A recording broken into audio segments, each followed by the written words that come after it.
गुरुजी हमें मेरिडियन गए और वहां ले जाके चाय पिलाए और बोले कि तुम मेरा मेरा ख्वाहिश है कि तुम एरिया जाओ और एरिया में तुमको एमएलए बनना ही पड़ेगा। और राजमहल जो काफी पीछे चला गया है, गुरुजी तो इतना सिखाए थे सोशल वर्करी, गुरुजी के साथ ज़मीन में चलना, गुरुजी के साथ लोगों से मिलना, तमीज़ तहजीब सब सिखाए थे। और फैमिली से भी हमें ये सब मिला है। वर्क करने के टाइम जात धर्म अमीरी गरीबी ना देखें, ये सब फैमिली से ही सीखें, मेरे वालिद साहब ही सिखाएं। अपने माननीयों के लिए या अपने गुरुजी या किसी के लिए या पार्टी के लिए मैं एक वर्ड कभी मेरे ज़ुबान से नेगेटिव तो निकला ही, क्योंकि अपना एरिया को सजाने के लिए तुमको जनप्रतिनिधि बनना पड़ेगा। तो एक शौक गुरुजी ही डाले थे। ठीक है, पार्टी के डर और भाई में फ़र्क नहीं होता है। हम एक भाई जैसा सबके साथ आज तक रहे हैं, जो कभी भी हमें साथ कभी कोई नहीं छोड़ा। साथियों, सलाम, नमस्ते, सत श्री अकाल और जय भीम जोहार। साथियों, आज मैं कहानी सिर्फ घाटशिला की नहीं सुनाऊंगा, बल्कि घाटशिला के बहाने, घाटशिला के संघर्ष, घाटशिला की चुनावी जंग और इसमें उतरे उन जाबाजों की भी सुनाऊंगा जिन्होंने अपने अपने क्षेत्रों में कामयाबी का झंडा बुलंद किया है और जन सेवा की नई परिभाषा गढ़ी है। इन्हीं में एक है राजमहल के राजा, यानी कि राजमहल से जेएमएम के विधायक एमटी राजा। ये कहानी दरअसल आत्मविश्वास के उस तरंग की है जिसमें उत्साह जो है इतना लबरेज होता है कि हौसले को पंख खुद ब खुद मिल जाया करती है। ये कहानी उस प्रेरणा की है जो राजनीति के एक आदर्श प्रतिमान स्थापित करता है। इस कहानी का सिरा उस व्यक्तित्व से जुड़ता है जिसे दिशोम गुरु कहा जाता है, जिनका कुछ महीने पहले देहावसान हो गया। इस कहानी की कई परतें हैं दोस्तों, और कथा के अंदर उपकथा है जिसे आप सुनेंगे धैर्य रखकर तो अच्छा लगेगा। क्योंकि मैं हमेशा कहा करता हूं कि कहानी समझनी है तो सुननी तो पड़ेगी। साथियों, ये पहले तस्वीरें देखी मुख्यमंत्री हेमंत सोरेन और इर्द गिर्द सारे विधायक मंत्री। दरअसल बिहार चुनाव और घाटशिला चुनाव को लेकर तैयारी के सिलसिले में बैठक, और इसमें एक एकहरे बदन का क्लीन शेव युवा यानी कि एमटी राजा, राजमहल के विधायक, वो भी शरीक है। और इसके बाद ऐलान होता है कि स्टार प्रचारक कौन होगा घाटशिला उपचुनाव में। उनमें भी एक नाम होता है एमटी राजा का। उसके बाद एक और तस्वीर देखी, घाटशिला पहुंचते हैं, सारे विधायक मंत्री बैठक कर रहे हैं, इसमें भी शामिल है एमटी राजा। लेकिन चूंकि ये विधायक है राजमहल के, तो दिल तो लगा हुआ है राजमहल, क्योंकि वो वहां के विधायक भले अभी बने, लेकिन जन नेता और जन विधायक बहुत पहले से रहे। चाहे आप 2009 के चुनाव की बात कीजिए, 2014 की बात कीजिए, 2019 की बात कीजिए, कभी 700 मतों से पीछे रह गए, तो कभी 800 या कभी 1000 मतों से पीछे रह गए। लेकिन जिन्होंने वो मत दिए उनको तो वो विधायक रहे। और कारण यह है कि वो हर वर्ग, हर समाज में उनकी पहुंच है। आपने शुरुआती झलकियां उनके ही बकौल देखी या सुनी दोस्तों, झारखंड विधानसभा टीवी के मार्फत हमने सुनवाई आपको। कुछ झलकियां थी, कुछ सिरा आप टटोलने की कोशिश करेंगे तो उसमें जरूर मिलेगा। तो मैं कह रहा था लोकप्रियता का पैमाना क्या है दरअसल उनका, कि हर वर्ग और हर समाज में यह राजा है दरअसल। दिल का राजा है, वो तख्त नशी वाला नहीं। तख्त नशी तो विधायक हैं और लोकतांत्रिक ढंग से चुने गए। इस बार लोकप्रियता इसलिए कि वो, चाहे आप देखिए ईद मिलाद नबी का जलसा जुलूस हो, चाहे दुर्गा पूजा हो, दशहरा हो, या आदिवासियों का कोई जलसा जुलूस हो, हर जगह ये शख्स मौजूद रहता है। अगर आप राजमहल के लोगों से बात करेंगे तो पता लगेगा, पिछले जो विधायक थे अनंत ओझा साहब भाजपा के, वह कुछ ही 150 या 250 पोलिंग बूथ उन्हीं के वो अपने आप को विधायक माना करते थे, और पोलिंग बूथ के जो वोटर हैं उनके वो विधायक नहीं होते थे। क्योंकि किसी भी पार्टी का विधायक जीतता है तो वो सिर्फ उस दल का नहीं होता है, समूची जनता का, विधानसभा जो कंस्टिट्यूएंसी है उसका विधायक होता है। लेकिन नहीं, और इनके अंदर यही खासियत थी, यही इन्हें शोहरत दिलाती है, इज्जत दिलाती है, कि इन्होंने सारे कंस्टिट्यूएंसी में जितने भी पोलिंग बूथ हैं सबके विधायक, वो किसी भी वर्ग समाज का व्यक्ति क्यों ना हो।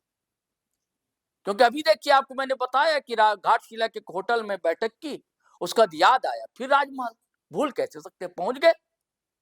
क्यों पहुंचे? कब? दीपावली के बाद छठ आने वाला है, तो वहां जितने छठ घाट हैं सबको निरीक्षण करने पहुंच गए। एक नहीं, कई छठ घाट, सब जगह पहुंचे।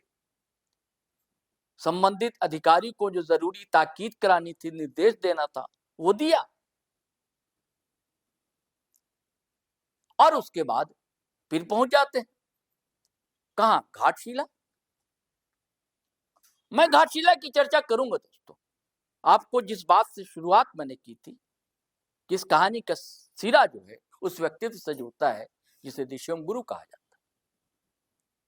दरअसल गुरु जी दिशोम गुरु का झारखंड आंदोलन के समय से ही राजमहल आना जाना था, और एमटी राजा के परिवार से भी अच्छा मिलना जुलना उनका रहा गुरु जी का। जब दिल्ली पहुंचते हैं गुरु जी सांसद बनकर, और इस दरमियान एमटी राजा इंटरमीडिएट करके वो भी पहुंच जाते हैं दिल्ली, पढ़ाई के सिलसिले में या कुछ कारोबारी अनुभव लेने के लिए। चूंकि पारिवारिक संबंध रहता है गुरु जी से उनके परिवार का, तो सहज सी बात है कि मिलना जुलना रहा।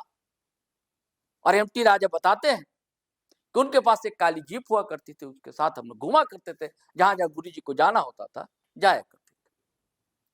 जैसे ही एक शाम लेमिनेडियन कहते हैं एक होटल है वहां जनपद के आसपास, इंडिया गेट और जनपद वगैरह के आसपास है, जहां पर सीपीएम का दफ्तर है, उसके ही करीब है, निकट है। तो वहां ले गए, चाय वाय पिलवाई और कहा कि राजा तुम्हें जो है राजमहल की सेवा करनी चाहिए। मतलब नहीं समझे। फिर बाद में तस्वीर साफ हुई, तुम्हें चुनाव लड़ना चाहिए वहां से। एमपी राजा बताते हैं कि अब गुरु जी का कहना अब उनको कैसे टाला जा सकता था। ये राजमहल आ गए, अब मेहनत करने लगे। बस एक मौका ऐसा आया 2019 में कि पता नहीं क्या कारण रहे, हालांकि कारण बताते हैं वो कोई महत्वपूर्ण कारण नहीं थे, लेकिन था एक, लेकिन उनको टिकट नहीं मिली।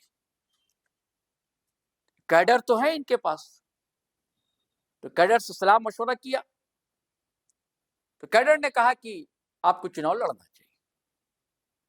तो आसू पार्टी ने, यानी सुदेश महतो की पार्टी ने टिकट दिया और ये लड़े। हालांकि जीत ना सके, कुछ ही मतों से पीछे रह गए, लेकिन उनकी बताई बात वो भूले नहीं। और हेमंत सोरेन जो आज मुख्यमंत्री है, इनके साथ भी वैसे ही पारिवारिक संबंध है, इनका भी आना जाना है राजभवन के घर। इनसे जब एक सवाल पूछा गया, एक पत्रकार ने पूछा कि आप क्या छवि देखते हैं हेमंत सोरेन के अंदर गुरु जी की, बोलते हैं कि हूँ बहू, सोचने समझने चलने फिरने का ढंग हेमंत जी में बहुत कुछ है। और इनका कहना है कि जो भी मैं चाहता हूं राजमहल में कराना, वो सब कुछ कराता हूं। उनका सपना है कि राजमहल में इतने साइट्स हैं, ऐतिहासिक हैं, पुरातात्विक स्थल हैं या टूरिस्ट प्लेसेस हैं, तो पर्यटन की दिशा में बड़ा काम हुआ और रेलवे लाइन से उस समय से जुड़ा हुआ है राजमहल। तब कुछ ही कस्बे और शहर जुड़े, उसका विकास हुआ। और चूंकि गंगा नदी के किनारे है ये इलाका, तो उसका फायदा वहां की खेती किसानी करने वाले लोगों को मिले, यही इनका सपना है। अब चलते हैं दोस्तों घाटशिला, फिर लौटते हैं। आज फिर सुबह बैठक हुई, पहुंच गए फिर घाटशिला एमटी राजा, सारे संगी साथियों, विधायकों, नेताओं के साथ बैठकें की आज होटल में। और सिर्फ बैठक नहीं की, उसके बाद वो चुनाव प्रचार के लिए निकल जाते हैं और कई गांव जाते हैं, लोगों से मिलते हैं, जुलते हैं, बातचीत करते हैं, जहां भाषण देना था देते हैं। हालांकि थोड़ा संकोची है, अपने बारे में बताने से हिचकते हैं, साफ कहते हैं कि आजकल का तो जमाना ऐसा है कि 2 केला भी देना होगा तो लोग तस्वीरें खिंचाएंगे, फिर व्हाट्सएप फेसबुक करते हैं। ये जमाना, मतलब मैं विधायक हूं, हमारा काम है काम करना, कोई अजूबा तो है नहीं, ये हमारी ड्यूटी है, हमारा फर्ज है, दायित्व निभाना है हमें। मैं जन सेवक हूं तो जनता की सेवा करूंगा, इसे बताने की क्या बात है। लेकिन एक प्लान है, एक विजन है उनका। और घाटशिला में के बारे में कहते हैं कि रामदास सोरेन के पास भी एक विजन था और उसी के सहारे वो विकास के पथ पर घाटशिला को ले जा रहे थे। और उनके साथ दादे सुमेश सोरेन जो साथ रहे, निसंदेह अनुभव की कमी है, लेकिन साथ लोग हैं। हेमंत सोरेन जैसा मुखिया है राज्य का, पार्टी का मुखिया है, तो अवश्य घाटशिला को इसका लाभ मिलेगा। और जनता के बीच उनकी लोकप्रियता भी दिख रही है। बताते हैं ये चुनाव दरअसल ये त्रिकोण वगैरह नहीं है जो आप लोग बता रहे हैं, एक तरफा चुनाव। और पिछले बार तो लगभग 20 या 22 हजार मतों से जीत हुई थी जेएमएम को, इस बार दुगना नहीं 4 मतों से जीत हासिल होगी। ये कहानी है दोस्तों, राजमहल से लेकर घाटशिला तक। और ये कहानी मैंने इसलिए बताया कि दरअसल एमटी राजा का चयन हेमंत सोरेन क्यों करते हैं? इसलिए करते हैं कि उनके बात करने का ढंग, काम करने का ढंग, लोगों से मिलने जुलने का अंदाज निकट से देखा और पार्टी के आला अधिकारियों ने भी देखा, और जिसका लाभ लगातार कई चुनाव में एमटी राजा को मिला। तो क्यों ना ऐसा सक्रिय कार्यकर्ता, ऐसे और भी लोग वहां आए। अब आप कहेंगे सिर्फ उनकी कहानी बता रहे हैं, क्योंकि कुछ लोग ये भी आरोप लगा रहे हैं कि वहां 7 से 8% मुस्लिम मत इसलिए लाए गए। ऐसा भी कारण नहीं, मुझे समझ में आता है, क्योंकि वो तो सर्व समाज के नेता वहां पर। आप राजमहल में देखें आप, या उनसे आप बातचीत करें, कतई ऐसा नहीं लगता है। तो अब इनका आना रिजल्ट को कितना प्रभावित करेगा दोस्तों, ये देखने की बात होगी। लेकिन अब तक जो खबरें वहां से आ रही है, जो तस्वीरें आ रही, वो बता रही कि राजमहल का राजा या सुमेश को राजा बनाकर जरूर जाएगा। चलिए साथियों, फिर हम नई कहानी के साथ हाजिर होंगे। लेकिन आपसे वही गुजारिश है कि अगर आपने हमारा चैनल सब्सक्राइब नहीं किया तो कर लीजिए,